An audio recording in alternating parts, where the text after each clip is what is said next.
The narrator's like, oh my, so endowed, so engorged is this Kingdra. Let's get all the details in there. What a veiny Kingdra. Yeah. Welcome back to Kill A Delibird. We all want to be the very best. So this fine day, we have the very best times 3. It's episode 111 of Kill A Delibird. That seems numerologically interesting, doesn't it, Kellan? We'll see. I should introduce myself first, though. One of the hopefully the very best of a 3, but really of a 2. It's Graham. I'm the guy who says weird shit like that. And luckily to ground me, to bring me back into ground types and water types, etc., is Kellan, the one who knows stuff about Pokemon. Kellan, how's it going? This episode better be good, because you took me away from Supermarket Simulator to be here. You're playing Supermarket Simulator. It's so addicting. And it's so good. It's that good that you said that you'd rather be doing that. And now you've let your fans down. And you've led that this won't be the full experience because half your brain is with Supermarket Simulator. Yeah, I was thinking earlier today that we should record this episode like normally, but I'm actually just playing Supermarket Simulator in the background with the game audio and everything. This is insane. So every so often you just get like a ding, and everyone has to wonder, is Kellan in a grocery store right now? No, What's that's stupid. on? This is a Pokemon podcast. This guy walks in here. He's talking about what the fuck is Supermarket Simulator, Kellan? It's exactly what you think it is. It's a supermarket simulator. Like you are the supermarket, or you work at the supermarket? Well, you're the manager. You own a supermarket. Oh. And you buy things and you put them on the shelves. And then people buy the things and you make money. And then you buy more things and more shelves. And then people to work for you. And then you can throw boxes into the street and hit robbers over the head with a baseball bat. And they make a very satisfying sound. And this is what you've been doing with all your time. And this is completely taken over my life, yes. This is crazy, Kellan. You told me what the game is. I still don't get why it's taken over your life or why that's a good thing. I actually think that this podcast is the relief you need. That's what's happening this week, folks. This is no longer a Pokemon podcast. It's an intervention for dear Kellan. He's addicted. He's lost himself. I'm so close to getting a freezer, though. I can almost store frozen goods. Okay, I've got so many questions. For one, that was a hilariously depressing sentence. I guess that's not a question, it's a comment. The question is, so you're a supermarket, you're simulating a supermarket, and this supermarket has been running without having a freezer so far? Yeah. You start off, and you got just, like, bread and like coffee and stuff. So you're at like a bodega. You're like a corner store. Sure. You're like a very small local store. And as you grow, your store gets bigger and you can buy more things. Like I just recently put in a produce section so people can buy produce now at my store. So at the start, you're not a supermarket. Technically you are, because that's what the name of the supermarket is by default. But you're not really. But just in name. But technically you're not. Probably not by definition, no. I don't know what the definition of a supermarket is, but I don't care to look that up. Well, it's gotta be like, it's gotta have multiple markets. That's what it is. Like the super of the market, you know? You know what I'm saying? Like a market of markets. Yeah. That's what makes it super. Like I'm about to hire a third restocker. And I'm just so excited for that because it's going to really improve my productivity. I'm so mad, Kellan. These are the stupidest sentences you're saying. That you're excited to hire a restocker. What is going on? I'm going to put in a self-checkout soon, I think. Oh my God. So to get rid of the jobs. To people. Okay. No, my cashiers their jobs are secure. Just for the people that don't want to talk to someone. I think Kellan's workers should unionize. How do I get in touch with your workers? Hey, I would give them a raise if the game allowed that. Is this like a capitalism suppression wage slave sort of simulator? I think it would be funny if just ever so, like, because you can change your prices in the game. If as the game goes on, the prices just slowly go up and up and up and never down, just to mimic the real world. Yeah, that's. But you know what? My one complaint one of my very few tiny complaints with the game is they use American currency, so we have to deal with pennies. Americans, get the pennies out of here. You don't need them. It's bullshit. Oh, pennies. We've been penny free for how many years, and we're doing fine. I actually didn't know they still had pennies in the States. They still got pennies Wow. and dollar bills because they're fucking nuts. I knew about the dollar bill thing. Yeah, that's kind of It's wild. ridiculous. Loonies are so much better. Oh, yeah. Loonies are sick, and they have a fun name. Christ. Yeah, that's the official name for you Americans down there that don't know about loonies. And we got toonies. And toonies. That's so sick. Oh my goodness. I love them. Kellan, that was horrible. Anyway. Should I give an update about the Pokemon I've been playing? Because I've been playing a little bit of Pokemon, as you know. That doesn't sound as interesting as Supermarket Simulator, but sure. No, I guess not. I had a run through of Platinum I was doing in the summer. Those longtime listeners would know that I did a black and white run, and I had a horrible team, and Kellan hated it. This Platinum run, though, I played like half of it, and then I got kind of distracted because it gets a little slow halfway through. But I dug it back up, and now I've pushed through a whole bunch of it. The game gets really fun again, and I'm now against Cynthia. Like, I'm in against Elite Four, so I got a whole sick-ass team. Kellan approves of my team this time. I've learned a lot. I've got. Let's see if I can remember their names. I've got their real names, Rapidash. Okay. I've got Rapidash. Rapidash. Rapid Ash. Rabid Ash. It's like Ash, but he's got rabies. Kellan. Sure. Yeah, I got that guy. I've got Empoleon, right? The big penguin. And I didn't realize he was steel until I started getting my ass whooped by attacks, like fire attacks. I'm like, what the hell's going on? He's water. Steel. That's not supposed to work. Yeah. You can't, water, fire. No, bad. How do? I got Toga Kiss This Ass Elite Four. Hey. Big flying thing. I've got some kind of Roserade.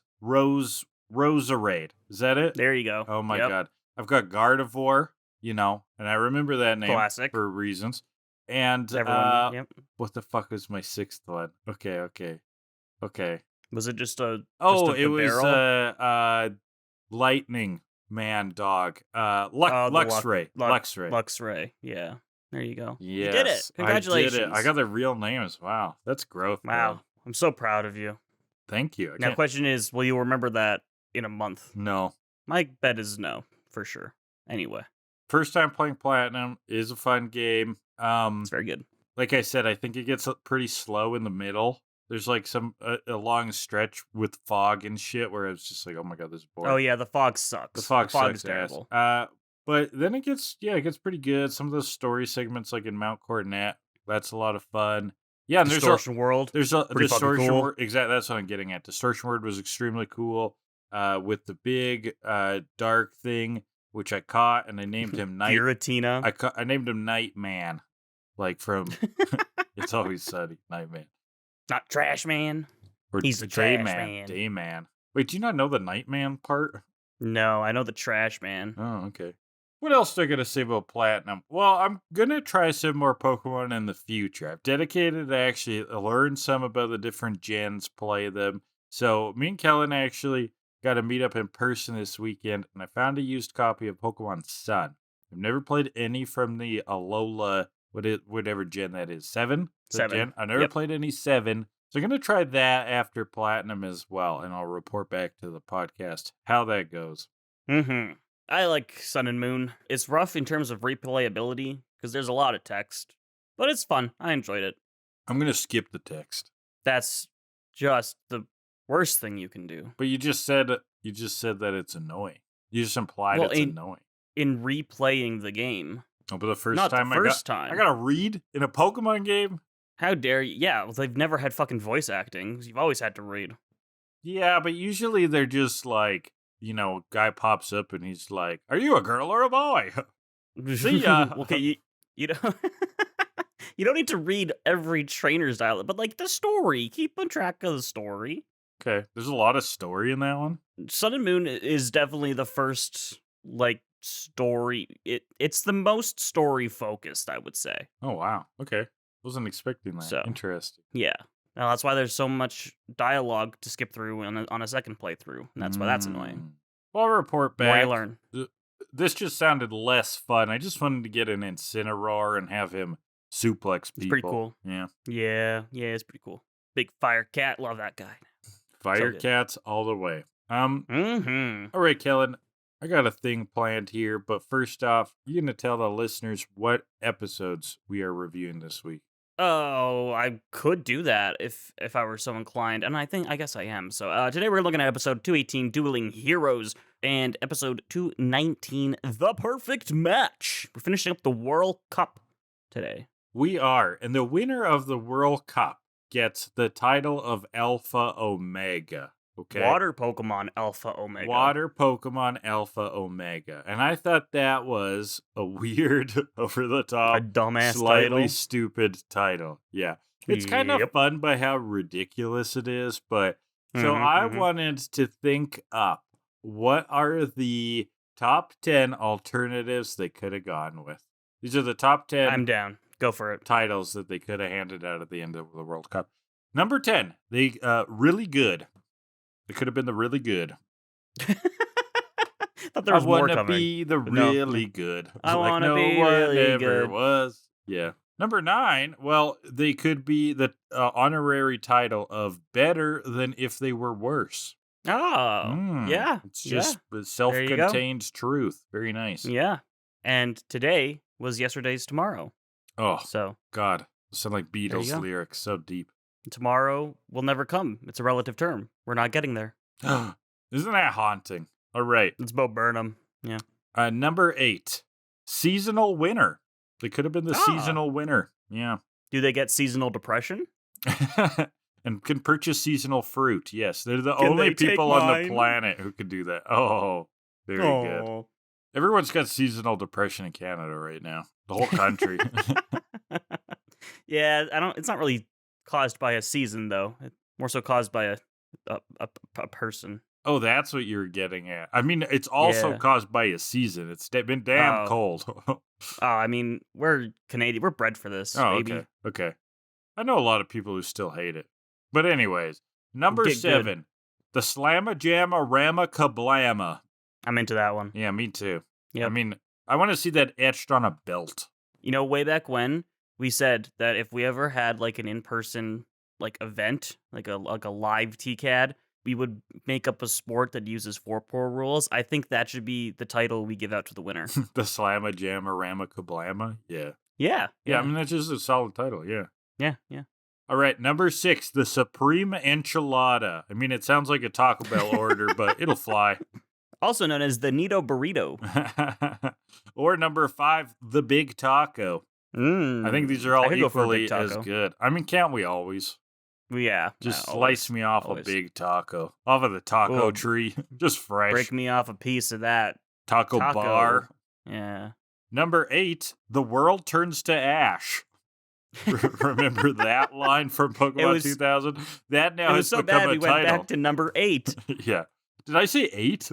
Yep. Number 4, the world turns to ash. But we just replaced Ash with the name of the person. The world turns to You. miscellaneous random dude. Yeah. We'll get there. To insert background character. Yeah. Number 3, what are your haters gonna do now? Question mark. I'm gonna drink your fucking... No, you're gonna drink their tears. That's how that would work. That's the whole title. Get that on a Yeah. trophy. What are your haters Even gonna with the do? Drink your tears. With the stammering. Yeah. With the stammering, yeah. Yeah. And trying to figure out what the phrase needs to be. I'm real good at jokes. Number 2. Well, you've heard of tidal waves, but to be the very best, you get to become the topple wave. It's the top wave. That's weak.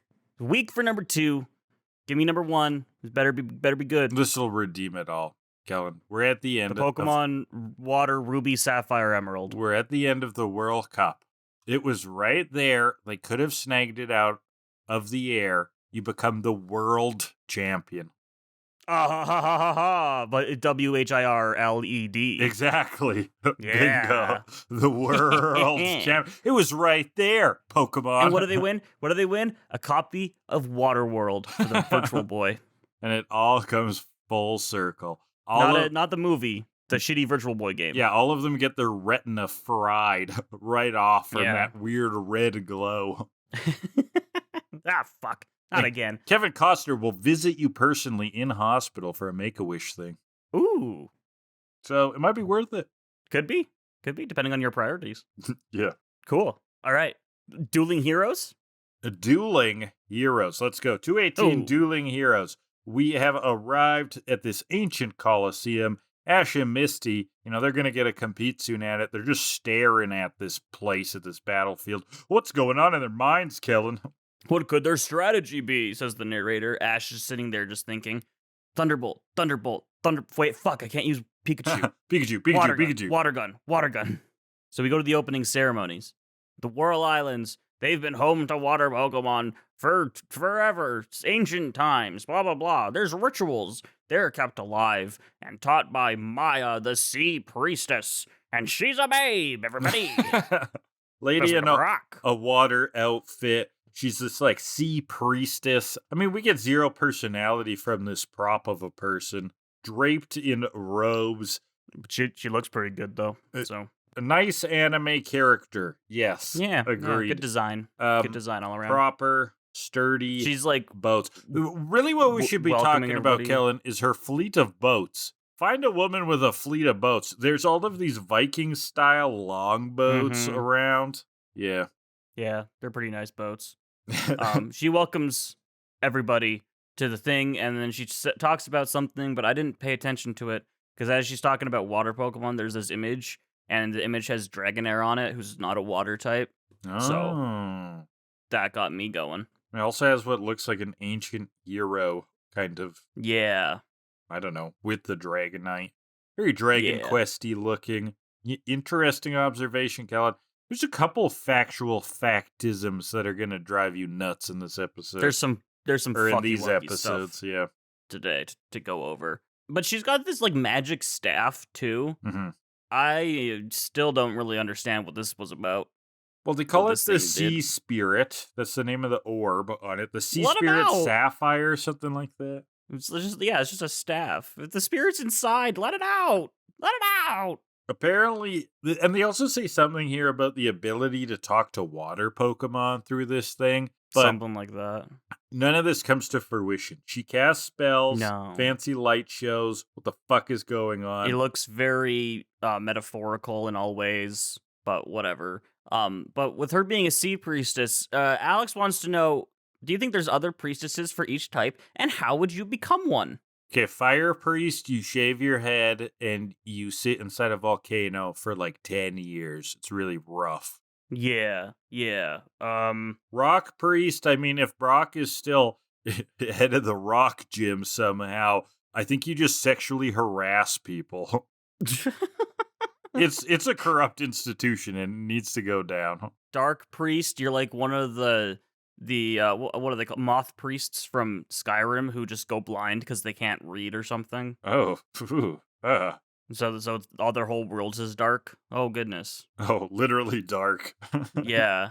The dragon priest has to collect the 7 Dragon Balls for a wish to be granted or something. I don't know. Dragon priest goes hard. Yeah, that's exactly how Dragon Balls work, Kellan. Bing, bam, boom, baby. You're a genius. I am so smart. Grass priest, they're like little woodland nymphs, that live in the trees. Little Ewok cherubs. You just have to be born into it. It's like a genetic clan. Fuck, that's what I was going to say. The fairy priest. Oh, the fairy priest. You have to just be born into it. It's all nepotism. That's true. I mean, that's better, actually, because, that's kind of fairy types. It doesn't really make sense. They're just like, fuck you, I'm a fairy. And you're like, okay. Get shit on, dragons. I'm a fairy. Fuck you. That's all I got. I mean, how many more types are there? Electricity. A few. All the electricity priests were taken away and forced to power the grid years ago. Aw. Yeah, are they doing troubled people. No, they're oppressed and enslaved by the government. Well, shit. Yeah. We should probably do something about that. Well, here we are outlining the issues. How is this not bigger news? Get this on the front page of Reddit. Let them do their thing. They'll figure it out. Also, I would want to know, with the foundation of that question, though, let's go back to the episode that, like, Maya, is this actually a religion, right? Like, what is going on here? We don't know. They say she's a priestess, but... Well, Team Rocket, they have gotten jobs selling concessions as, like, the snack people walking up and down the stands. You know, hot dog, get your hot dog, get your peanuts, get your soft drinks, blah, blah, blah. But they see the magic sea spirit staff of wonder. You know, they obviously kind of want that. Jesse's really into that. And then a guy's like, hey, give me a soda. And they're like, oh, fuck, our jobs. Give this guy a soda. They're hard workers this episode. They are. Gotta love it. They actually do quite well. But no, this is the Sea Spirit Union, and there's some good opening ceremony music to bring everything open. Some flashing lights, and Ash is like, "What's going on?" And Misty's like, "She brought together the energy from all the water Pokemon." And Ash is like, "Oh," as if that makes any sense. Made any sense? Yeah. I don't get it either. There's definitely a little bit of lend us your energy, like Dragon Ball Z stuff going on here. Mysticism. That is pretty funny, though, that Misty just has an explanation. Ash just buys it. Yeah. I think Misty pulled that out of her ass, too. I think this was just like a nifty light show. I don't know why they do it or what they're grifting. You can probably buy replica staffs in the gift shop on the way out. It's just like the Main Street Electrical Parade at Disney. It just looks cool. Oh, yeah. Yeah. So you got to take some shrooms and then go to the Sea Spirit Union. Yeah. I mean, I wouldn't know, but yeah, I agree. But you can pretend to say drugs are funny. Drugs, don't do schools, that's kids, a joke. Stay in drugs. All right. Now, the winner of this whole thing also gets a Mystic Water Pendant. Apparently increases water Pokemon attacks. And, this doesn't matter ever again. No, we'll get there. But this is accurate to the games. It's exactly what a Mystic Water does. Oh, cool. Okay, that's a nice little lore touch. Ash and Misty, obviously they both want it real bad. And they're at odds. But Brock's like, guys, if you fight together against each other so much, you'll never win anything. Ash, remember, you only have Totodile. And Ash is like, oh, damn it. Shit. It's like, oh, fuck, we gotta deal with that. So they're gonna call old Oki. Yeah. Get that Kingler back. Yeah, because for the third round, Ash says, if he makes it to the third round, he's gonna need a second water Pokemon. So give me Kingler. And Oak's like, yeah, all you have is Totodile and Kingler, because all your other water Pokemon fucked off. So they don't want you around anymore, apparently. Squirtle ran away. Lapras, grew up, found returned her parents. To her family. Yeah. Were there any other waters? I don't think so. Yeah, I don't know. No, because Ash doesn't catch a damn thing, ever. No. Well, he suggests he would like to study Bayleaf a little bit, so they make a trade. And we go see Bayleaf at the lab, and she is so sad. And she kind of throws a little tantrum. She's looking for Ash immediately after being transferred. Surprised, does not recognize Oak. She is distressed as heck. Who's this old guy? Oh, God. So she just headbutts him, as anyone would, when confronted by mighty eyebrows out of nowhere. Mm-hmm. And so we go to some battles. We see an Azumarill beating a Wartortle. Misty's like, wow, it didn't even have to use Bubble Beam. I'm pretty sure it just used Bubble Beam in the battle, because if it was just bubble, then that was a weird bubble. It was definitely a beam of bubbles. I don't know what Misty's on. You think she's just fangirling so hard that it's like nonsense? Yeah. But Pikachu's in a super cute robe. Oh yeah, he's in like a little cheer outfit. Very fun. Yeah. Togepi and Pikachu are like the cheerleaders on the side. Very nice stuff. The next match up is going to be Ash versus Christopher. And this is, a match that gets highlighted in this episode. Pretty fun. Yeah. So Totodile is going to be out against, something, because Christopher has to make a big show of this. He has like a lure ball on a rod, and it's all cheesy, and he throws it out, and there's a big burst of light, and whoa, it's Kingdra. I was kind of hoping it would be like Magikarp, because that would be really funny. Yeah, I mean, Kingdra's respectable, right? So this is an evolved Seadra, I believe, right? Am I right? Yep, correct. The Dex calls it the Dragon Pokemon. It's not Dragon, though, right? It is. Oh, it is Dragon. Oh, okay. Yeah. Horsey and Seadra are both known as the dragon Pokemon, but they're pure But water. they're just water. Kingdra Kingdra got the is- dragon/water. is water dragon, yeah. The Dex also said that its yawn makes whirlpools, which was, wow. That's a mighty Yeah. yawn. As does the game. Gold says that as well. Oh, cool. Silver says it is said to cause tornadoes as it wakes. Okay, so don't this let that is thing go to sleep. a thing of I guess. natural disaster, yeah. Yeah. Yeah, when it's sleepy. Just Fuck. fuel this thing with Red Bull 24/7. It's a national security. Chug, chug, chug, chug. Kingdra's pretty good. I don't know when the next time we actually see it. But it's a good Pokemon. You traded Seadra with the dragon scale to get it. So it's tough to get, but it's good. I like Kingdra. It's cool. Yeah, I don't think I've ever used one. But it seems pretty nice. It's tricky. The trade evolutions are tricky to get a hold of because you have to have friends. And, Yeah, they're not my first choice. That's something the Legends Arceus did that I wish they would bring back. They have a link cable item that you use on so the you trade can, evolutions. spoof it? Okay, cool. Yeah, essentially. It's just a usable item like a stone. It's just so much better. It's like you can keep the trade requirement, but give us a second one too. Give us a second options, method. Yeah. Yeah, options are always nice. I don't have a second Switch, so it's kind of tough Mm-hmm. to do that, but whatever. Well, let's get into this fight now. You want to kick us off? Totodile versus Kingdra. Yes. Yeah, Misty and Brock, they're like, oh, well, this will be fine. Totodile's amphibious. He has a much easier time getting around. We'll see how that goes. Pikachu and Togepi, they cheer. It's very cute. And so Ash is like, okay, well, we gotta confuse this thing. Totodile goes underwater. Some dramatic music. Twister from the Kingdra starts up a big whirlpool. Totodile's caught up in it. Eventually, Kingdra drops the Twister to go for a water gun, but Totodile dodges at the last second. He's dancing out of just pure joy. But Christopher, he's got another trick up his sleeve.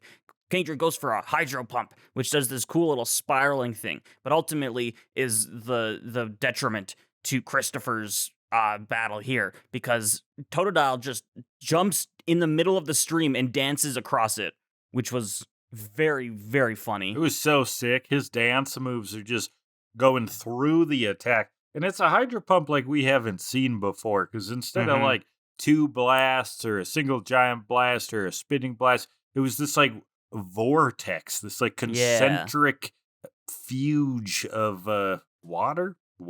I like hydro pump in the anime because it seems to be kind of special for each Pokemon. Yeah, every Pokemon it looks different. Blastoise gets the cannons, whatever. Kingdra has this thing. Squirtle had the spinning in the shell. Spinning shell spray thing. Coming out of every orifice. Yeah, it was sweet. So I like those little touches. But at the end of the vortex, Totodile goes for a skull bash, which Totodile can't learn. This is supposed to be a headbutt, actually. But Kingdra dives. And we got an underwater battle. Kingdra smoke screens, which pollutes the water, and they have to clean it before the next I was like, match. how the fuck can you use smoke screen underwater? Very carefully, I ink. assume. Yeah. Totodile jumps out, can't see the Kingdra. And Ash goes, I gotta figure out where that Kingdra's gonna come up. Really, Ash? I thought you would just let it kill you. He kind of decides to do nothing. Yeah, kind of.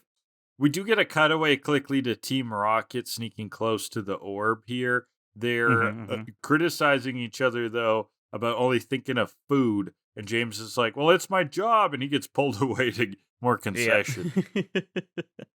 Well, Christopher has this bit where he's like, is the longer the Kingdra stays underwater, the more stressed and confused they'll get. And we go back to Ash, and Totodile is just like yawning. He's bored, starts dancing. And Ash is like, yeah, we'll just wait. Just wait for it to come up. Exactly. Yeah. I mean, whatever. But then we get a detective moment from the announcer because Kingdra breaches out of the water and the announcer goes, it's Kingdra! Oh, genius. Oh, I had no idea. Yeah. Kingdra sneaks up from behind, bursts out. Okay. He's going to hit up with another hydro pump, it sounds like. But we get another hilarious turnaround here, This is Kellan. wild. This was hilarious. This was some Looney Tunes bullshit. Plus some fetish shit, because Totodile munches on the snout before it can get out the hydro pump, and so Kingdra inflates to kinktual proportions. Kinktual. Yeah, this is some engorgement stuff. The the narrator's like, oh my, so endowed, so engorged is this Kingdra. Let's get all the details in there. What a veiny Kingdra. Yeah. I was trying to see how gross I could make that. And we found it. Well, he lets go, and Kingdra goes flying like a balloon, hits the surface of the water, is unable to battle. Totodile wins. And Totodile won in the most hilarious fashion. Like, come on, this was just back-to-back, like, cartoon nonsense. I loved it. Very nice. Fun battle. It was a fun battle. It's just weird. There's really not much more to say about that. Because it was a little goofy. That was a very goofy. Weird ending. It was a goofy battle. Yeah, but Totodile dancing his way through the vortex of water, that was sweet. That was sweet. That was awesome. I love that. Well, Team Rocket's working more. Someone's always screaming for snacks. Jessie just wants that sea spirit, though. And she's like, no, we're not going to sell it. It's mine. Obviously. It's beautiful like me. Enough of this shit. Let's go get it. But then their boss comes and he's like, hey, guys, break time's over. We got food, hungry people to sell food to. And they don't seem into it until he tells them that they'll get all the cotton candy they can eat. And Team Rocket's like, oh, yeah. Hell yeah, dude. Hell yeah. Cotton candy. I want a cotton candy machine. I'm not really into it. It's just sugar. But think of the novelty. I mean, yeah. That'd be cool. Yeah, you can make cotton candy. It's sick. Yeah. Yeah. Well, at night. At night, Misty can't sleep. I mean, yeah, she's nervous. But this doesn't go anywhere. And excited nervous. Yeah. It's just to show that some human that she's emotion. A person. Yeah, because she's just like, I'm not worried. I'm just like so excited to be a part of all of this. We just get to see, what this means to Misty. It's the next day. Misty is up against this Harrison guy in match 9. He has like a Hawaiian shirt, I think. Yeah, he's your typical cool older guy in an anime. Cool. They always have Hawaiian shirts on. Yeah. It's going to be Corsola versus his Quillfish. That's another new one. Yeah, the balloon fish Pokemon. Yeah. Kellan, what is this thing? What's a Quillfish? It's what are they called? Pufferfish. It's based on a pufferfish. Right. Obviously. Yeah. And that's what it looks like. It's your typical Fugu, like straight out of that Simpsons episode where Homer almost dies, thinks he's going to die. And just like the Fugu, it is part poison. So that works out too. That's a nice touch, yeah. Yeah, yep. But Quillfish, once again, another Pokemon that falls victim to the single stage mediocrity Johto curse. Okay. It's really got nothing going for it. Second stage, though? Nope. Single stage. Oh, single stage is what you said, yeah. Yeah. But in Legends Arceus, it gets a Hisuian form that does evolve into Overquill. Overquill, okay. Yeah, yeah. And that thing's quilled up. That thing is very quilled up. Very much so. Hmm. But yeah, regular Quillfish just remains to that thing I've talked about, how it's still useless because it doesn't have an evolution, but its Hisuian form does. Right. And it just creates this problem where why would I ever use the original? And it's just like not great. So as many Johto Pokemon kind of a are. Cool design though, and I really don't remember this thing very well though. In this fight, okay, Quillfish, Misty's gonna use Corsola, okay, and Harrison is like, it's a weird choice because it's like a rock. Corsola is rock water? Is that right? Yeah, he goes, an unusual strategy using a rock Pokemon in a water Pokemon battle. Boy, it's a water type. It's also a water type, yeah. So I get what you're weird. saying. The rock type neutralizes the water resistance. So water's neutral. So, like, there's something to be said there, but you're calling it just a rock Pokemon. It's a water rock. Plus, and if it was rock, it wouldn't be allowed to compete. You have to have a water type to compete. So. Yeah. It's real rich of this guy who sends out a fucking Quillfish. Yeah. So let's get into this battle. We kick it off right away with a water gun from the Quillfish. Now, Corsola is going to counter with Mirror Coat. It bounces off, hits... Harrison just goes, why didn't I think of that? That was pretty funny. Yeah. I loved that line. Quillfish goes wide-eyed, which was great. And Brock's like, back. That old guy knows about Corsola? I'm like, well, no, because I don't know. Yeah, he just said, why didn't I think about that? I didn't really get that. But now we get like exposition at the wazoo. Oh yeah, like, exposition station. He knows that Corsola is both a water and a rock type. Something about resistances, water gun, mirror coat? I don't know. So Quillfish is going to hit back by swallowing a shit ton of water. Now Brock is More inflation. dumping more explanation. Yeah, more inflation fetishism. For some reason, they're saying that the Quillfish pin missiles by swallowing a shit ton of water, and that makes it like tougher, and it's going to make it like so strong that he can't defend with a mirror coat or something. What the hell was that about? I don't know. Yeah, right. Well, the drinking all the water is lore accurate. To fire its poison spikes from gold, it must inflate its body by drinking over 2.6 gallons of water all at once. And it's been a thing that in like 3D games, some of its animations are it puffs up and then like shrinks down to fire. Okay. Okay, cool. I don't remember exactly what he said about mirror coat, so I'm gonna find that. Yeah, so he's like, the bigger it blows up, the faster the speed of its pins. And now Misty won't be able to use a mirror coat defense because it's powerless against pin missile. Which, that's true. Because pin missile is a bug. So it's physical. It's physical attack, yeah. Yeah, Brock then is like, sometimes the best defensive play is to not use defense or something. It's like, best defense is no line. Defense. And he also tries to stress that that's a water Pokemon thing. He's like, sometimes in a water battle, the best defense is not defending. No. I'm like, what are you talking about? He's really just pulling shit out of his ass. Oh, he does. He's sitting in the crowd. He doesn't know fuck all about water Pokemon. He's just making shit up. The next episode, too, he really drops some stinkers. Yeah. Well, Team Rocket, we see them lying in wait to get the Sea Spirit staff of beauty. James thinks that, like, let's just wait until after our shift is over. So they dive for the staff. Jesse's like, nah, they dive for the staff. And Meyer just kind of like moves it a bit. And so they miss, and so they got to improvise. They're like, "Oh, we just wanted to see if Maya wanted snacks." Thought you wanted some caramel corn. We bypassed all the security clearance levels to get up here and see if she wanted like a soda or something. Yeah, and she's like, "No, I'm good, thank you." She's like, "Whatever." And they get escorted out because only officials are allowed up here. Well, we see Quillfish is inflated. It's time for a spike cannon from Corsola versus the pin missile. As pew pew pew, they all meet in the air like those movies where the bullets hit each other and it's crazy. Oh yeah, this is some more Dragon Ball Z shit. Very cool. I love when they're blasting at each other. Big explosion. Yeah, Quillfish is all good. And this is where Brock is like, sometimes the best defense is no defense. Blah, blah, blah, blah. So stupid. Quillfish is going for a takedown, and it lands. Corsola recovers back up, though, and it's going for another takedown. But apparently Corsola can't move right after a recover. That is not how that works at all. That's new, yeah.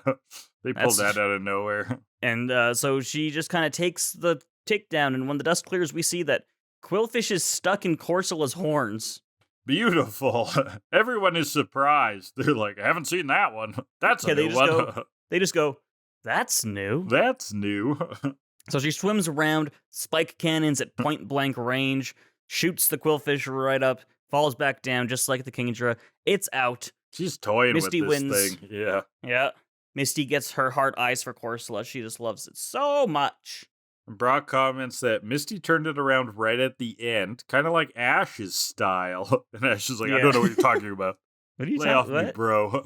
I'm nothing like her. Yeah. Well, Jesse's still not going to give up on the sea spirit staff of mystery. James is just all very confused by all of this, but they just keep getting distracted by their actual paying job. The crowd which they seem to be doing well at. It's a thirsty crowd, Kellan. Yep. Well, it's sunset. The gang's Beautiful recapping sunset. the day. Good luck in the second round. Apparently, the round 2 matchups will be chosen by shuffling the winners of round 1, to which I have to ask, why the fuck was it in a bracket? I don't know. What's the point? What do you mean, to shuffling? No, what's the point of putting it into a bracket if you're going to shuffle them? The whole point of a bracket is to see who you're going to fight in the other rounds, depending on who wins. That's the whole point of a bracket. Yeah, I think that was poorly explained. I thought it was more like now the brackets are set. Like that there wasn't like definitive seeding before, that there's like a random shuffle. But I don't know. So that's why I think it was like poorly explained, because that does make no sense. Like you wouldn't have a full bracket. Randomly shuffle the first round. That's fine. That works out. Yeah. But like randomly shuffling it after the first round, that makes no sense. That's a weird choice. Whatever. Yeah. Whatever. But they need this MacGuffin so that we see that Misty and Ash, oh god, they'll be fighting each other next. Oh, goodness. After cheering each other on, how will they face each other? The narrator ponders. I think quite easily.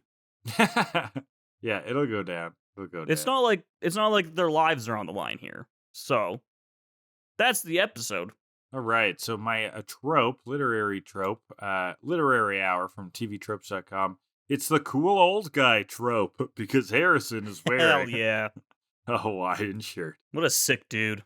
Yeah, it's definitely thinking Master Roshi from the Dragon Ball manga OG. What's with old guys just loving Hawaii when they appear in anime? The TV Tropes page has like a shit ton of references to cool old guys in books, and some of them are just like all over the place. There's a book called The Adventures of Caterpillar Jones. Okay, I've never heard of this. Hell yeah. Clarence and George are a retired pair of adventurers who learn how to do the flip and climb under rock, inspiring some others to do it at a young age. So these are like the cool old guys, I guess. I don't know what the fuck that is about. What about the Pianta guy in Super Mario Sunshine? Oh yeah, that gives you a sunglasses after 30 shines, and then if you get all 120 shines, then he gives Mario a cool Hawaiian shirt. I mean, that guy sounds rad as fuck. That sounds like the spirit of Harrison. He really is. That was he's the descendant, actually, in Mario Sunshine. It's a weird place to put that, but teach their own, I guess. Well, there you go. Mario Sunshine, the cool old guy. Banging game. Let's see if I got one other. Yeah, a whole bunch of characters from random fantasy stuff. Lord of the Rings, obviously, with Gandalf. But many characters in Wheel of Time, just like cool old dudes lurking in the shadows. Tom Merlin, Gareth Bryan, etc. I feel like this is a Game of Thrones thing, too, or that. What's that guy, Selmy Barristan? Just like a badass old warrior, retired, appears in the new world. What's he doing? Kicking ass. Old guys. Gotta love old guys. Who doesn't love old guys? Who doesn't love old guys? All right. Okay, let's get to ranking this thing. Right. So for that, the Dueling Heroes episode, we're going to pull 2 categories at random from a pitcher of ping pong balls. That's right, it's the 4-pour, the plastic ping pong pitcher objective rankings. We'll pull 2 categories at random, rank the episode just based on those categories. What do we got first, Kellan? First category will be... Ooh, it's not how the game works. Okay, interesting. You had pretty solid. Okay, Corsola not moving after using Recover. That's in there. Dragonair's not a water type. Dragonair's not a water type. That is a good one. Quillfish can't get caught in Corsola's horns. Totodile can't learn Skull Bash. Ooh, that's a good one.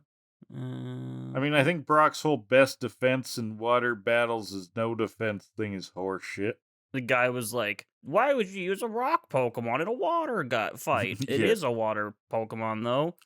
Why would you bring a gun to a knife fight? If this were the next episode, there would be more Mirror Coat stuff, but unfortunately, Mirror Coat is the Mirror Coat one in the next episode. Oh my god, I caught that. Good one lord. Too. Good lord is right. But no, I think that's it. But it's pretty good ones. It's more than we can usually pull out. Yeah, pretty good. What about the Quillfish having to suck water to use? Well, that's in the decks. I know it's like lore accurate, but it's not a mechanic.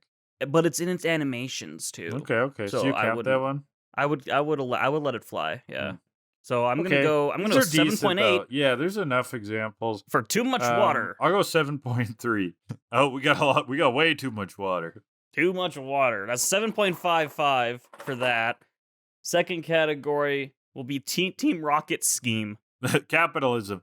This one is so funny because on one hand, it isn't a scheme. They're just There's no working. scheme. But on the other Well, hand, they're trying to get the staff, but they're not really trying. they're not really trying. On the other hand, these are kind of my favorite Team Rocket Yeah. episodes.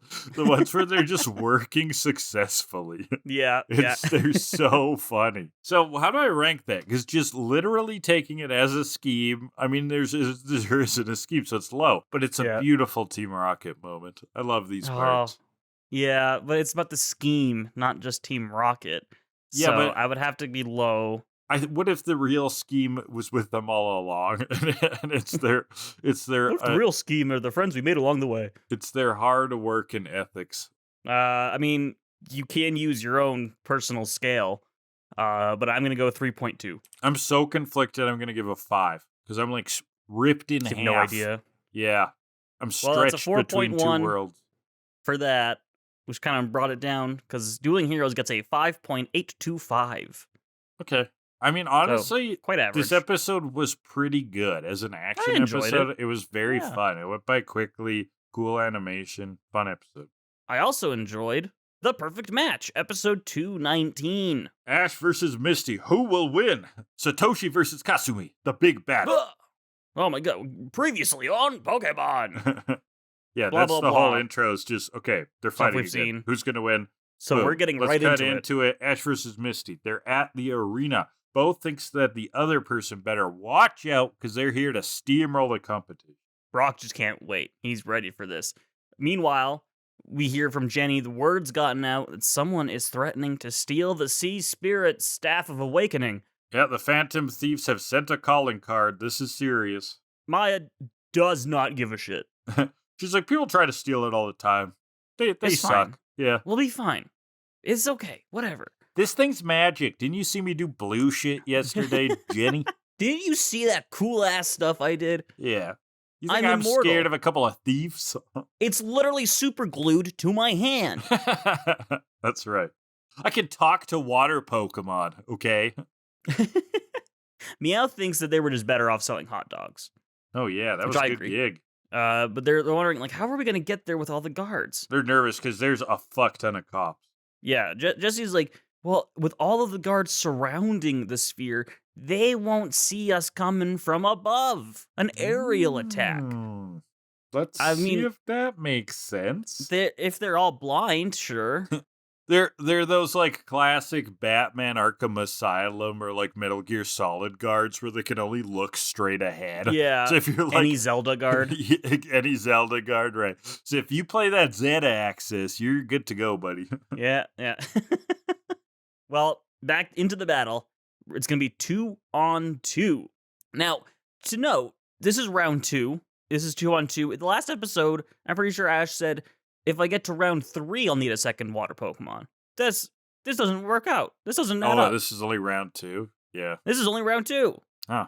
We're only in the Thrifty 32? Unless he was counting preliminaries as a round, and then the other battle was a round, and then this is a round. Possibly. But I feel like they wouldn't. I feel like we call it by the round of the finals now, where we're at. But whatever. We're in the Thrifty 32. We're going into the Sweet 16. 2-on-2. Poliwhirl's up first versus Totodile.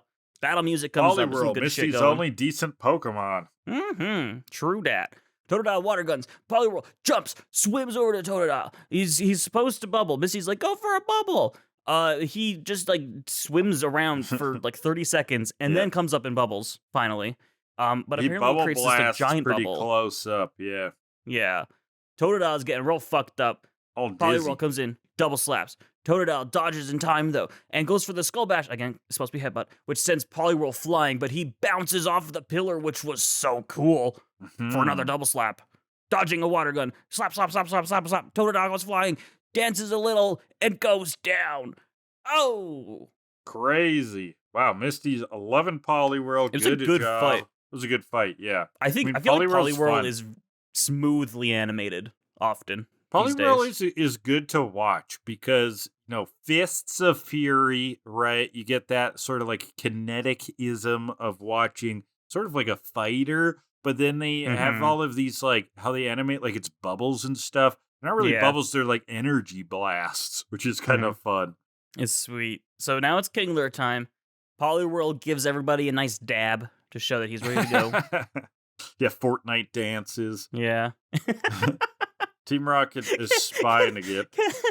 Can we get? I'm gonna put this on the fan art list, but it needs to be an animation of Poliwhirl doing the default dance. I'm sure that Poliwhirl Fortnite dancing exists somewhere on the internet. I feel like that's not the first person to have thought of that. But it's funny. I googled it. I don't see anything. Oh wow. Let's go into images. Really come up with a new idea. They said art was dead. Can't find here any? We are. No, I don't see any.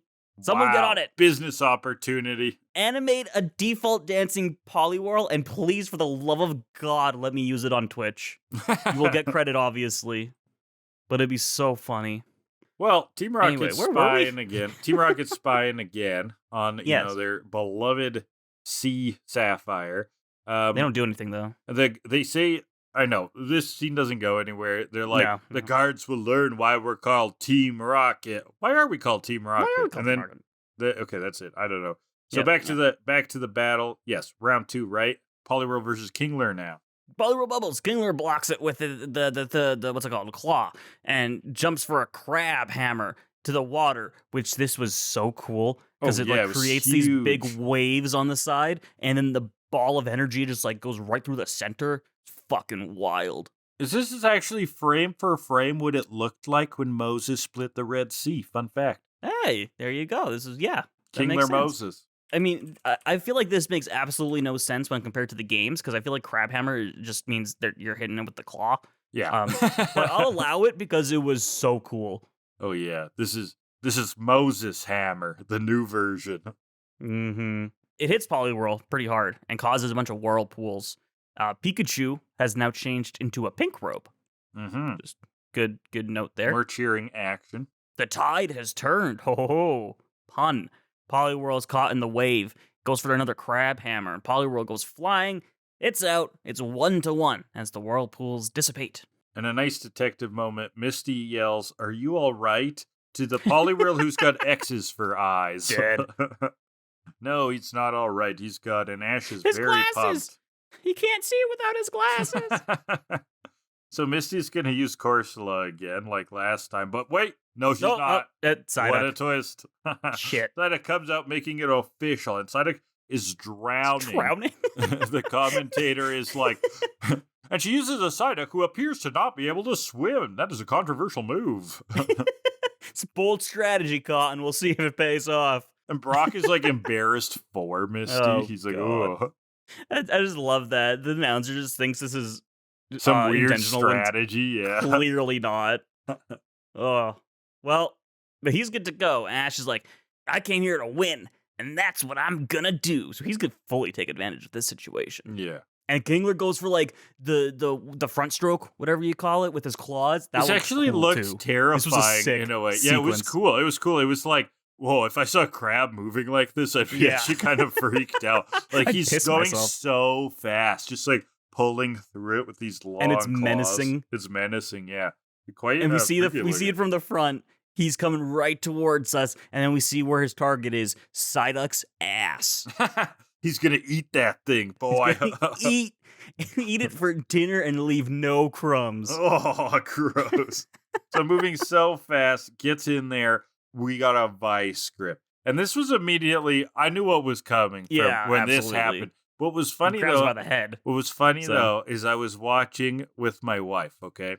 Mm-hmm, and I don't know if she's followed all of the Psyduck ups and downs, all the Psyduck lore, because she was like, oh, that's not fair for Misty. They should let her use a different Pokemon. And I turned and I was like, do you know what's coming? Just you wait. Just you wait. So what happens, Kellan? Well, he's getting vice gripped by the head, which did look still very violent, because it's if Kingler does much more there, that skull could just he's bursting like a melon on the 4th of July. Exactly. But there's too much pressure.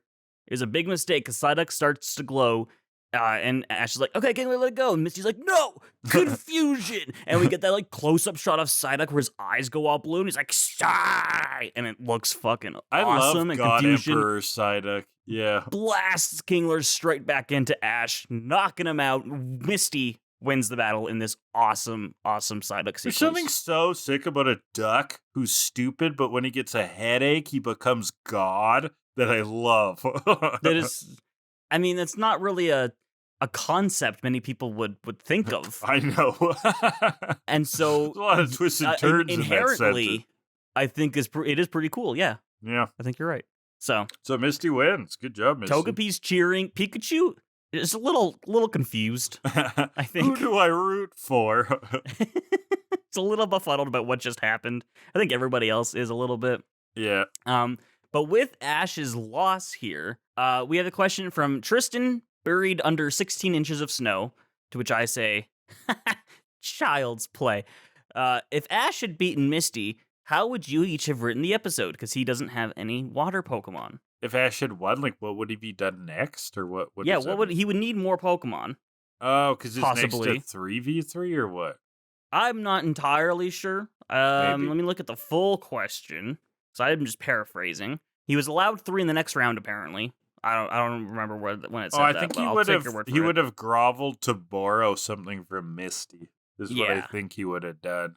Or Jenny probably shows up with the Squirtle squad being like, we're here to see how water Pokemon can compete in other ways. Oh, it's that's like, wow, that'd be a Squirtle. fun twist. Okay, yeah, that'd be hype. Like, if I was just thinking of, like, what the characters would drive, like, character-driven writing, I think he would grovel, but that's a cooler twist, yeah, for plotting that out. I would like Squirtle to come back, and then they fight against some actually really tough Pokemon, like that Gyarados. However, if I wrote the episode, what it would be is that Ash doesn't get a hold of a third water Pokemon, is immediately disqualified, and they're kicked out of the Whirl Islands, and this whole arc was for nothing. It's also discovered that Ash was supposed to be paying fees to the Pokemon Trainer Association this whole time for using Poke Centers and stuff, and he didn't even know what money was. So he is under arrest right now and can no longer compete in gym battles. He's goes to jail for tax evasion.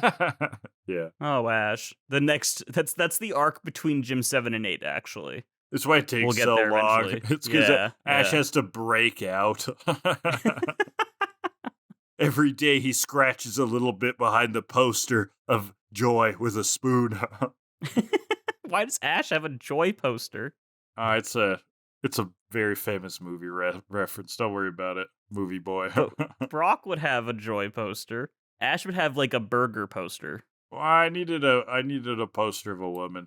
Have you never seen Shawshank Redemption? I have not. Very good movie. You'd enjoy it. I've heard. Yeah. I think you would like it. Actually, I'm sincere. It's on the list somewhere. Cool. But, well, good question. I think we conquered that one. Good luck with your 16 inches of snow, Tristan. I'll be out here with our 48? Something like that? I barely know what an inch is. But weirdly enough, though, people talk about snow in feet. Although the news reports it in centimeters, it's confusing. I don't know. Do they? I don't know. Like, my parents will talk about it in feet. Well, your parents do measurements and whatnot weird. Oh, yeah, they do. I feel like it's not a great sample size. That's fair. Well, so, night has come on. They're calling Oaks fascinated that Misty won, but really relieved to send Bayleaf back because he's so beat up by this thing. Just beating him up. And she misses him so much. She, cries into the camera, and it's actually, really, really cute animation because she's got tears in her eyes. She just really wants to come back. Yeah, it is cute. So, we'll swap her back, and she comes out. She's so happy to be back. She just body slams Ash again. And then this woman appears. Her name's Trinity.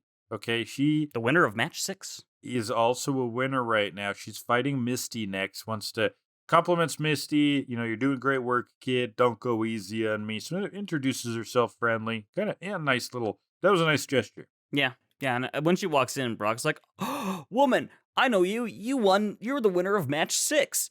And Misty's like, "How do you remember this?" And Brock's like, "Well, I always remember faces. This book helps with the names." Yeah, so he's just spying on all the pretty girls via the book.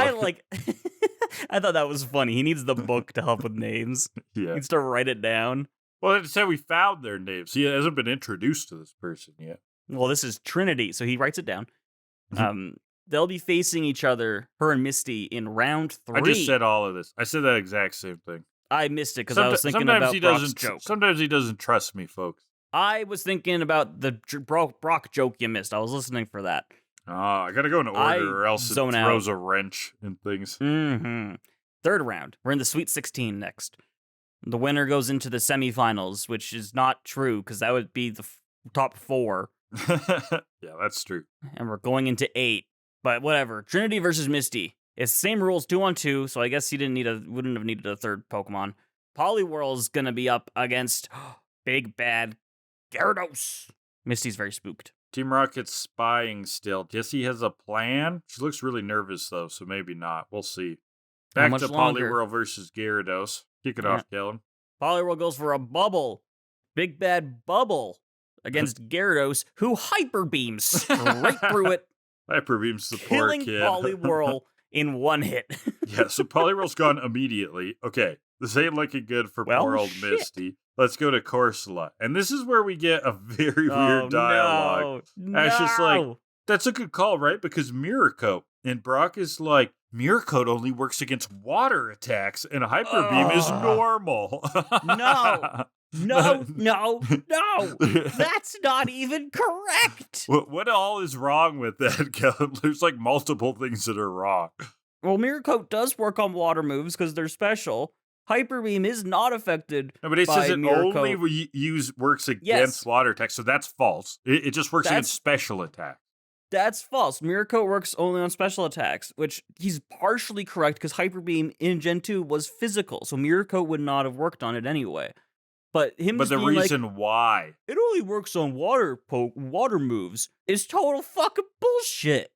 Yeah, the dimensions that he needed to bring up were special and physical, but instead he brings up what are accidental dimensions in this case, water and normal, which are true assignments, but they're coincidences. We had a whole goddamn episode about this with Wobbuffet. Having to use counter or Mirror Coat. And they're just like, actually, water moves are the only one that work on Mirror Coat? No! Why? Why do you do this to me? Why? And then we immediately get a scene of Mirror Coat working on a special attack. Kind of? Because Gyarados Hydro Pumps, Mirror Coat works it reflects, but yeah, Gyarados kind of because through the Mirror Coat. Because they're like, Corsola's really hurt now or something? It was too strong. No, that was later, because Gyarados Hyper Beams through the rebound of the Hydro Pump, but Corsola dives underwater the last second. And so Gyarados has to get down into the water. But Corsola pops up and goes for a Spike Cannon, which just knocks Gyarados out. One fucking Spike Cannon from a Corsola takes out Gyarados? Really, show? Are you really trying to tell me that? I don't fucking think so. Yeah, that was crazy. Well, she goes from Gyarados to Trinity's second Pokemon. Whoa, Big Bad Chinchou. Yeah, that was a bit of a step back, and we'll see later that she has some other pretty sick Pokemon, so a little bit surprised about this one. Brock is like, yeah, it also used electricity, this is going to be tough, true. And so Chinchou goes for Electric Spark, not a fucking move, it's just Spark. He's having a meltdown on air, folks. Which creates this big lightning storm, and so Corsola, we go for a Mirror Coat, even though we just learned that Mirror Coat only works on water moves, apparently. And it kind of works. It sends it right back. But Chinchou takes no damage whatsoever. It gets charged up hurt by it. Kind of. Which, if we were in Gen 3, then sure, because Volt Absorb. That would kind of make sense. Volt Absorb hasn't been introduced yet, folks. But it hasn't been introduced yet. Imagine the nerves of steel that are going on here. It wouldn't work like that in the first place, but it would have been a creative liberty I could have understood and made my peace with. This is one angry nerd who can't stand the egregious sins of the kids show. I'm gonna fucking kill myself. So, in-game, allegedly. Hurt. In-game, in Minecraft. Corsola took damage, because that is how Mirror Coat's supposed to work. It's not just a magic shield. You take the damage, and then you deal it back twice. So that part they got correct this time. They never get it correct. But hey, I'll give them that, because everything else in this fight is just complete garbage. This fight gets a garbage out of 10. Okay, so the electric And then sparks we hit get into back, some normal stuff. and then we get into this confuse ray stuff. Yeah, Chinchou confused race. Corsola jumps in the water again. Trinity is like, you think you can avoid confuse ray? You gotta be kidding yourself. And so Chinchou dips her lantern bulb thingies into the water and uses confuse ray down there. And so Corsola gets hit by it. And she starts doing the fucking Macarena or something. Jumps out delirious, yeah. So it's going to try to use recover, but it's not working. And so Chinchou pops up to finish the job with a water gun. Bing, bam, boom. Trinity is won. Corsola's dead. Both of our heroes are out of the Whirl Cup. Now, did you know this was going to happen, Kellan? I did, yeah. Oh, okay. I mean, did I see this coming? You know what? I'm a little bit happy that they didn't win, to be honest. Mm-hmm. I actually like that Misty beat Ash, great, and then that Misty lost. That kind of makes sense. That was a good progression. From here, I don't necessarily like what happens, but... Well, on this topic, we do have a question from the unwritten manuscript of Mew 3's next audit adventure. They say, other than this pretty cool Ash and Misty fight, and actually getting to see Misty do something in the show, do you think the Whirl Cup has been necessary if neither of them were going to win? I get this arc was padding before Olivine, but it just feels, other than getting Corsola, this arc has been kind of bunk. A little. I mean, I don't think it's one that... Like, do people really, like, think back to Whirl Island super fondly? The episodes are fine, but I think you're right, that it's just kind of like this blip on the radar of Pokemon, right? Well, this was something that we were talking about the other day. I don't mind it, because we need a lot of filler to get to Gen 3, because it's obvious at this point we're stretching out the anime to match up with the game releases. And so we need this filler to get us through that. Now, option A is to do more Orange Island stuff. Just make up a place, do a whole season of random crap that actually has no game relevance at all, and go from there. Or B is, we have a lot of filler. We can put in some mini arcs throughout, regardless of the results of them bearing much weight, if any. And if I have to have 20 filler episodes, I would rather that 10 of those are working towards some other goal rather than just 20 complete filler that has no consequences. Like, at least for this last few weeks, we've been looking towards something that has some kind of weight to it, regardless of if Ash and Misty both fail. Yeah, I'm down with that perspective. Like, that is a bit of a it could have been worse argument, which is fine. It could, yeah, I know, which is fine. That is the alternative is worse, I think. But neither outcome, I would say, is still doesn't quite answer the question. Like, could have this had a little bit more, I don't know, memorability or impact to it? Maybe. I think this was the right time for losses, though, especially how they sort of stumble into this, right? Like, Johto's been the journey. Okay, that's the one where we want some more of a payoff here. This thing just fell into their lap. Neither of them knew what it was, but suddenly it really mattered to them. It mattered to Misty more than Ash. Ash was just going on with his usual manic energy. Fight. So I like that Misty won, but then I like also that they didn't have her win with a fucking Corsola, right? Like, that there were consequences for that she has for her lack of knowledge. Like, she has a lot of room to grow. So I like that decision making there. There could have been a little bit more through line here. Like, they're kind of bad with characters of the week, right? With throwaway characters of the week. Trinity's actually not a bad design, and there's like some mysteriousness to her. She's got some cool Pokemon. Maybe that could have been someone more memorable who like came out and then actually went on to win. Like, what if it was like Lorelei or someone? Like someone, I don't know who exactly, but someone who would have a little bit more impact, who would be a reoccurring character from before. There could have been something done with Trinity there, and then have that character actually win. That would have been kind of cool. Maybe Lorelei came up. So I don't know. I feel like that would have been a little bullshit. The Elite Four person just wanders into this like random tournament. Like, I'm gonna kill everybody. But they should be able to do that. But should they morally? Yeah. It's not their place. It's not for them. Ash just won the Orange Islands, and he's doing that. Yeah, but that's Orange Islands. I'm just Does it saying. really count? One of the gyms was building a sled. So. All right, I guess. I mean, they So, acted I don't like know. it was a big deal, but I mean, it was pretty cool, so you can't deny that. I mean, so that's my take on it. I think they could have done Yeah. a little bit more with the characters of the week, but that's just a Pokemon problem. Period. Is that they don't? Mhm. They just abandoned them. Yeah, that's not World Cup specific. Yeah. But no, I think it was a nice change of pace. If we gotta have filler, and we have to have filler, I like these little arcs that take us somewhere, even if they ended up taking us nowhere. Yeah, I don't mind it. It is So. perfectly skippable, though, Yeah. which I think would be argument in favor of the question. Too. Aside So, from there's different getting ways of Corsola, skipping but that's really it. well, and you like the Pudgy Pidgey episode a Oh, that's a lot. great episode. And I liked seeing Totodile dance on a hyper. And I mean, last on a week's hydro pump. episode we said were really good. Actually, last week's episodes were kind of sick. Yeah, the one with the silver wing was good. Yeah. And Mantine Overboard was a great freaking episode.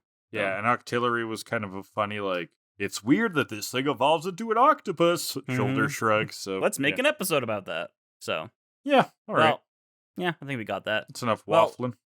All the guards we see are now guarding the spirit. Team Rocket, they're still just watching from behind the wall, as they've been for like a full episode at this point. Like, why don't we call it tomorrow? Why don't we steal it tomorrow? We'll steal it tomorrow! And then James and Meowth fall over. Back at at the center, Center, Misty's Pokemon are healed up. Trinity comes by, and the gang's like, yeah, we're going to cheer for you in the semifinals now, since, you beat Misty, so you better beat more people. can't lose to you if you don't win, so. Yeah.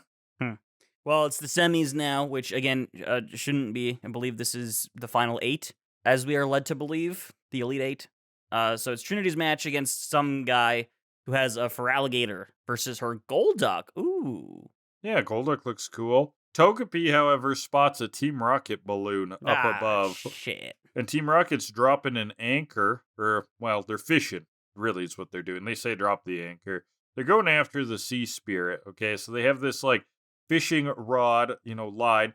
The lure on the end is a little wobbuffet. Wasn't that cute? I want that. Yeah. I want it. That's amazing. But they hook the Sea Spirit, but Pikachu bolts the line, breaks it. And finally, everybody else sees what's going on. And Jenny has pieced it all together. The narrator has this hilarious line. He's like, there's a hot air balloon full of suspicious fishermen up above the stadium. Well, and she pieces it together, that it is Team Rocket. And so motto, we warned you to prepare for trouble, and then we decided to make a double. And that's it. All the guards are going to be no match for us. And I'm thinking, bitch, you have fishing rods. Yeah, what you gonna do? What you gonna do when they come for you? Do? Bad, Team Rocket. Bad. Yeah, bad. Maya still doesn't care. She's like, nah, it's never been There's stolen no one ever before, stolen this thing. I'm a fucking sea wizard, bitch. I'm telling you, super glue does not come off. Well, why are all these cops there if she doesn't think that there's a concern? Because they have a sworn duty. Yeah, Graham. I know. Regardless they of might what have someone disagree thinks. about the hand of the law. Yeah. Okay, so we get a big old water attack here, Kellan. Totodile, Poliwhirl, Golduck, Feraligatr, they all water gun. And with a Thunderbolt, because of course Pikachu has to finish this off, from way far away as well, they go blasting off again. Alley-oop. Send us some, Pikachu. The water gun blasts them away, and then Pikachu follows with the Thunderbolt. And then we see Team Rocket. They go blasting off again. We get the little shing with the star, and then the Thunderbolt goes in, and then we see the explosion, which was funny. I thought that was the explosion was like really far off. But it was funny. Yeah. So Maya's grateful, but the Brock's taking all of the credit. Yeah. And then, okay, Misty's going to cheer Trinity on. Battle's going to go ahead. And back to the battle, which we don't see because we go to Sunset next. And the World Cup's all over. Yep, nothing. Yeah. We see nothing else. And 6 we days are revealed to the winner, some dude. Some random guy. Some random dude takes the victory. Everybody claps. Oh, I love random dude number 69. This is so confusing because we're led to believe we're in the final 8? We're told this is the semifinals, but then Trinity is standing right beside this guy as if she was the runner-up. Mm-hmm. But this was supposed to be the guy from before. The guy with the Feraligatr. I'm pretty sure it's supposed to be. I don't know. I actually couldn't tell. I thought it was just I thought it was a new random dude. Regardless if it's this random dude or another random dude, it's a random dude. Yeah. It's just nobody. That's why So I'm saying there could I'm have been more of confused. a throughput here. Like, I would have liked at least Trinity to have won because it was like a character we met or something. I mean, that felt exactly where it was going, and I don't know why it didn't. Yeah. Like, genuinely. Yeah, I don't so this understand is the why. main part I didn't really like, but I like that Misty beat Ash, and I like that Misty lost after that. So, but I don't know why. Yeah, I didn't know why they didn't have Trinity win because some random dude. Everybody claps, and then Maya says a prayer. Remember, this is a religious location. Yeah, she spouts off something about, what does she Dear say? water, for art thou wet, for art Amen. thou wet, Yeah. hallowed be thy moistness. Thy wetness come, Oh, but it's cum. and As hard that's as where it moves on. we do on Earth as it is in heaven. And Pontius Pilate. Okay. Something about nails in a hand. I don't Misty, know. something about. Okay. Misty is sorry that Trinity didn't win. Okay. But Trinity's like, yeah, I'm just going to train up and fight the next one in 3 years. I can't imagine the gang being like that. I got to wait 3 years. Trinity's like, yeah, next one's in 3 years. I don't mind. Okay, I'm looking at side by side the character she fought Yeah. versus the character that gets the mystic water. Okay. And they Um, look identical. I can't tell because the hair looks the same, but the shirt's a slightly different color, and the collar is popped in one and not the other. Hmm. I'm gonna screenshot both of these Okay. and show you, because I have no idea. Here's one. I think it's ambiguous. Yeah. Here's the person she was fighting, Okay. and here's the champion. Cause like the hairstyle's the exact Okay, same. I know what you mean. It could be the same dude, And the undershirt is the same as but it well. also could be a different dude. Yeah, the guy's But twin. if it was a different dude, they would look really similar, like brothers, maybe. But there's definitely different coloring going on here. The hair's head even is the exact slightly same. different color, but the face is the identical. Yeah. Mm-hmm. So I don't know. So I don't know who either. knows? Who knows? Mysterious random dude. But that would not make sense because Trinity couldn't be in second place if she lost that battle. So yeah, Exactly. I don't know. This So who is full knows? of holes. There's so Swiss many. cheese There's so much in my confusion. brain. So much confusion in this thing Okay, that has get me out of this ultimately confusion. Wrap up this episode, Kellan. bearing. Yeah, we talked about the pendant and the ritual.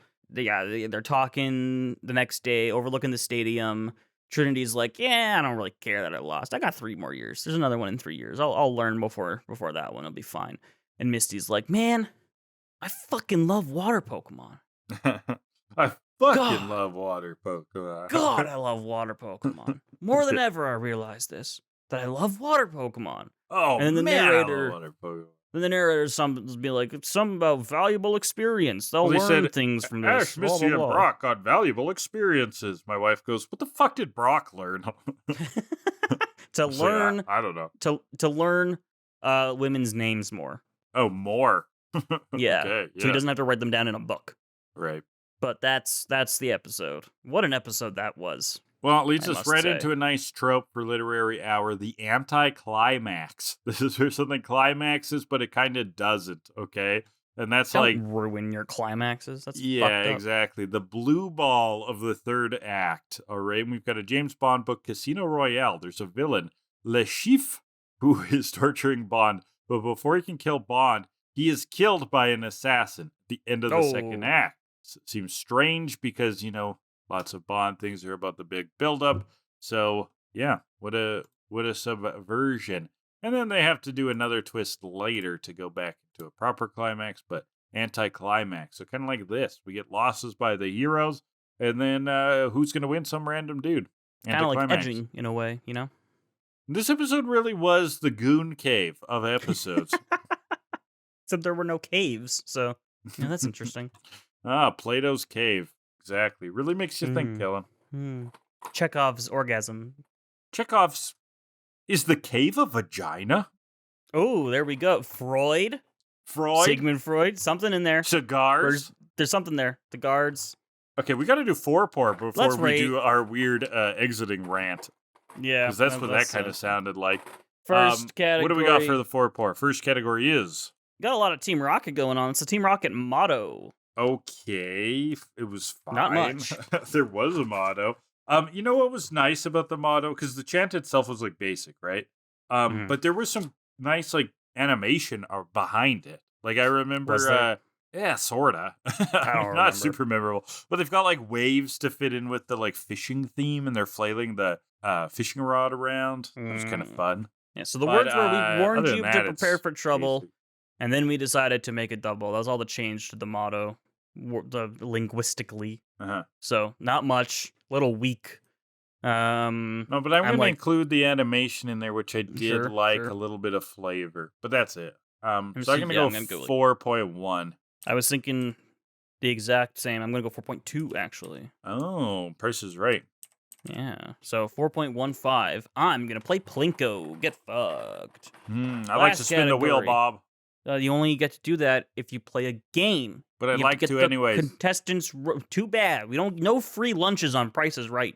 Yeah. Unless they give it out as a prize, in which case, yes, there is a free lunch and you will win it. But you got to pay taxes on that lunch. But you got to pay taxes on your lunch. What's our second category? I've been holding it in my hand that whole time. Is the Dave Coulier Cut It Out ball. Okay, so this is looking at how cutty the episode is, bouncing around. We actually do get, usually I'll kind of think about cuts in terms of, is there a reason to cut? And there is, because we have multiple lines. Team Rocket nervously watching Maya, which is like not much of a plot. They don't go anywhere. But it does cut to that. So cuts right at the beginning, cuts again, and then there's battle, and then cut. So basically, between every battle, the battles are fluid though. They're full scenes. Oh yeah. And then between every battle, it will have a cut to Team Rocket, like being nervous and pissing themselves. And not actually doing anything. That's the main agent of cutting here. It is not a super cutty episode. The battles are actually pretty holistic, and the cuts don't really service anything, except for these little vignettes.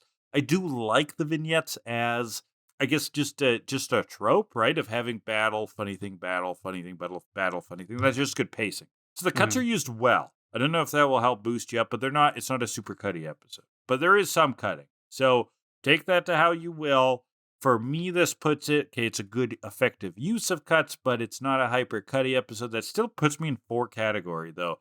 I'm going to go 4.7. So we are kind of like our last score. Well, since you're the one that takes the note on those, I kind of go vibes-based. I like to take your score and then just kind of feel my vibe. Like, did I feel like it was more cutty or less cutty than a 4.7? Just thinking about it. And I feel like, all that back and forth to Team Rocket, I feel that was kind of cutty and funny because they just stand behind the wall for 90% of the episode, which is very funny. So I'm going to go 5.2. Nice. 4.95 for that, which overall score 4.55. Oh, these episodes deserve better 4-por. Master Quest still not cracking a 6. And it's Master Quest is desperate for some 4-por. Master desperate. Yeah. Well, that's it. Well, then. maybe it can redeem itself next week, Kellan. What maybe. are next week's episodes looking like? Oh, well, would you believe it? It's 2 more episodes. I would hope so. Episode 220, Plant It Now, Diglet Later. Or in Japanese, Protect the Digda Village! ! The Big Pitfall Strategy! ! Cool. Followed by episode 221, Hi Ho Silver, Away! Or in Japanese, The Legend of Silver Wings! ! Battle at Kingdra Isle! ! So this is exciting because although the Whirl Cup is done, it looks like we are leading into more Whirl Island story. And in a way, if we look at Whirl Islands as the overall arc, not just Whirl Cup, it could redeem itself. This could be interesting. Okay. So let's see. So yeah, we will be in the Whirl Islands for about another 3 weeks, 4 weeks, something like that. Yeah. So, I mean, and there is a major plot still to resolve, so I'm excited to see how that goes. Yes, there is. So that'll be next week.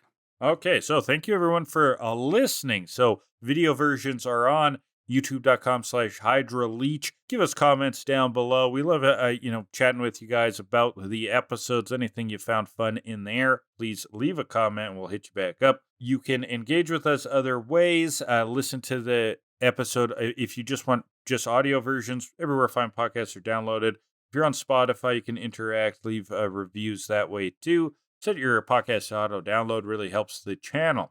Intro and outro music is 80 Synthwave by Alexi Action. If you want to reach out to us, we've got an email to killadelibird@gmail.com. We're also on Blue Sky. And if you want to ask questions, in the description for the episode, you'll find a link to a Google form.